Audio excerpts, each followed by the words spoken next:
The book of Genesis, chapter 49. Then Jacob called his sons and said, "Gather yourselves together that I may tell you what shall happen to you in the days to come. Assemble and listen, O sons of Jacob. Listen to your father Israel. Reuben, you are my firstborn, my might, and the firstfruits of my strength. Preeminent in dignity and preeminent in power, unstable as water, you shall not have preeminence. Because you went up to your father's bed, then you defiled it. He went up to my couch. Simon and Levi are brothers. Weapons of violence are their swords. Let my soul come not into their counsel. O my glory, be not joined to their company. For in their anger they killed men, and in their willfulness they hamstrung oxen. Cursed be their anger, for it is fierce, and their wrath, for it is cruel. I will divide them in Jacob and scatter them in Israel. Judah, your brothers shall praise you. Your hand shall be on the neck of your enemies. Your father's son shall bow down before you.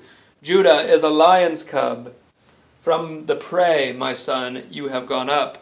He stooped down. He crouched as a lion and as a lioness. Who dares rouse him? The scepter shall not depart from Judah, nor the ruler's staff from between his feet, until tribute comes to him, and to him shall be the obedience of the peoples. Binding his foal to the vine, and his donkey's colt to the choice vine. He has washed his garments in wine, and his vesture in the blood of grapes. His eyes are darker than wine, and his teeth whiter than milk. Zebulun shall dwell at the shore of the sea. He shall become a haven for ships, and his border shall be at Sidon.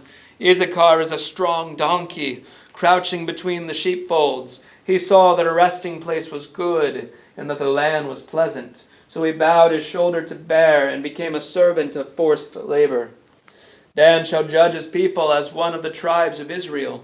Dan shall be a serpent in the way, a viper by the path, that bites the horse's heels, so that his rider falls backward. I wait for your salvation, O Lord.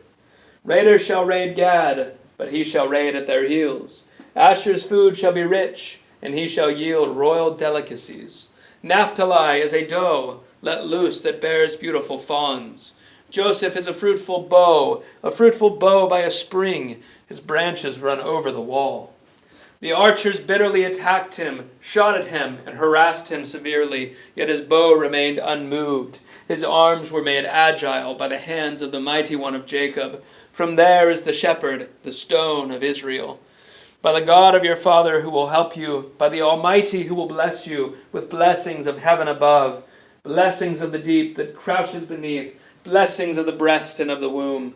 The blessings of your father are mighty beyond the blessings of my parents, up to the bounties of the everlasting hills.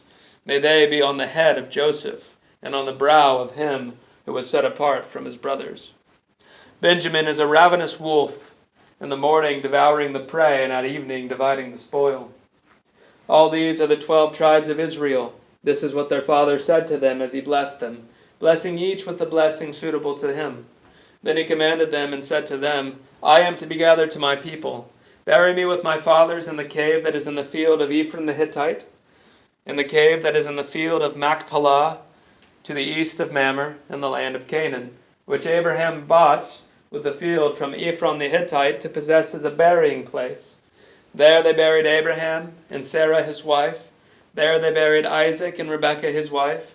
And there I buried Leah. The field and the cave that is in it were brought from the Hittites. When Jacob finished commanding his sons, he drew up his feet into the bed and breathed his last, and was gathered to his people.